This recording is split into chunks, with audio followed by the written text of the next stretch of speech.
حقيقي انا زهقت من الناس دي وكذبها وتعاملها معانا كشعب من المغيبين اللي مش بيتساقوا زي الحيوانات. حقيقي انا زهقت من ده كله. بيسوقونا زي ما بتتساق البهايم مع اننا بني ادمين والله. شوف يا سيدي، لازم المقدمه دي تكون في الضلمه لان ده ظلام جماعي. شوف يا سيدي، دي صوره جماعيه بيلتقطها رؤساء قمه ال20 والسيسي واقف بمفرده كالعاده، ورئيس وزراء الهند سايب مسافه بينه وبين الشيء ويتجاهله. اعتقد مش جديده، اثبتها لك قبل كده.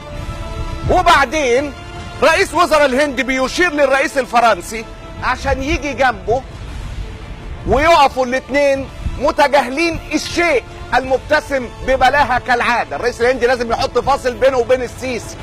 وبعدين كلهم بياخدوا الصوره الجماعيه واوباما بعيد عن الشيء والرئيس الفرنسي.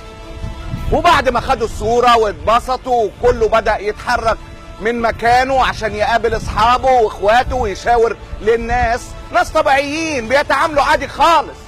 بعد التقاط الصوره اوباما بيتحرك ويعدي من قدام الشيء متجاهلا اياه، كلهم معتبرينه شيء. وبعدين يمر على الرئيس الفرنسي اللي بيرحب بيه ويصل لرئيس وزراء الهند ويتحرك معاه ويتكلموا كاصحاب. ده المشهد الطبيعي، دي الحقيقه المجرده، ده الفيديو الاصلي.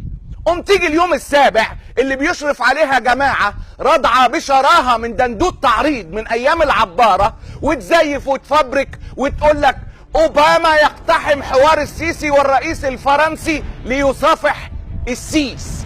زي بالظبط ما الاهرام اله التعريض في الشرق الاوسط ما زيفت وفبركت صوره مبارك وهو بيقود اوباما وكانت فضيحه بجلاجل.